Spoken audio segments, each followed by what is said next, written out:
are you? How's it going? Great. I'm so excited to be here and excited to see y'all return to the Lego world. Oh, Oh thank you yeah, very we're much. happy to be here. These characters are like family. So it's like a Yes. big reunion.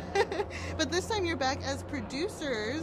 And can you talk a bit about sort of like the process of, building this collaborative family? We love the experience of collaborating with other filmmakers and learning from each other, and this one's no different. So Mike and Trish brought a ton to this movie, and we find them both really inspiring. Right. We met Mike 22 years ago when we first got to town, and we took over his empty office on the Disney lot, and he came back for the Tom Waits CD he left there, and we became friends. We and had licked it beforehand, so just jokes to on him. sabotage, and now he'll finally find out. And then Trish, we've worked with on Lego Batman, and she comes from a stop motion background, so she's an amazing filmmaker and understands animation on an absolute granular level. So having both of them as partners on this movie was amazing. So building this film's foundation and centering it around the sibling relationship,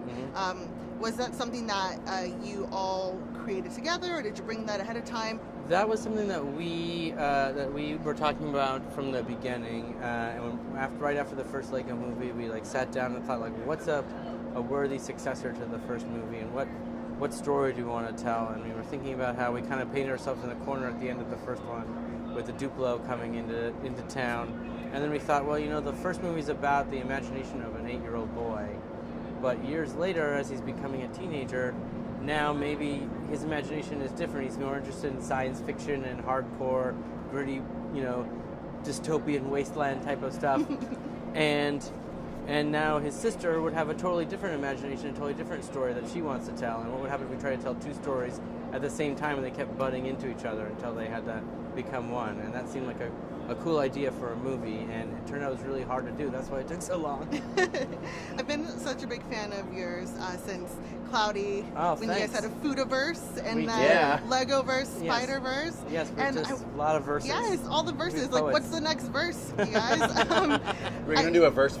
That's right, it's a Verse? poetry movie. Where each of the verses all are in its sort of combined. Uber universe. Lego, Spider, Cloudy, Jump Street, all Jump Street. together. Along with the View Askew-universe. That's going to be part of it. There we too. go.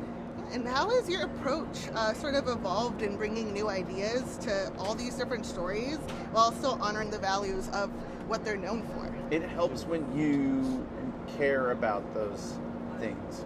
We really believe in what's valuable about a Lego brick. That is a tool for creativity. It activates your left brain and your right brain at the same time. And we think the films that people make with Lego bricks on their own are so beautiful that inspired us to make the first Lego movie. And it's the same inspiration here, that two imaginations, a brother and a sister, can collaborate together, right? It's so powerful to us. We've made our whole career on two imaginations collaborating together, so it was something dear to our hearts. But it's the same with Spider-Man, it's like a great idea underneath that, which is that anybody can be behind that mask. Yes. Right? And that's so powerful. You can speak Spanish, you can, be like an African-American, Puerto Rican kid in Brooklyn, and you might be chosen to be everybody's champion. And are you ready for that? How can we help that person be ready for that?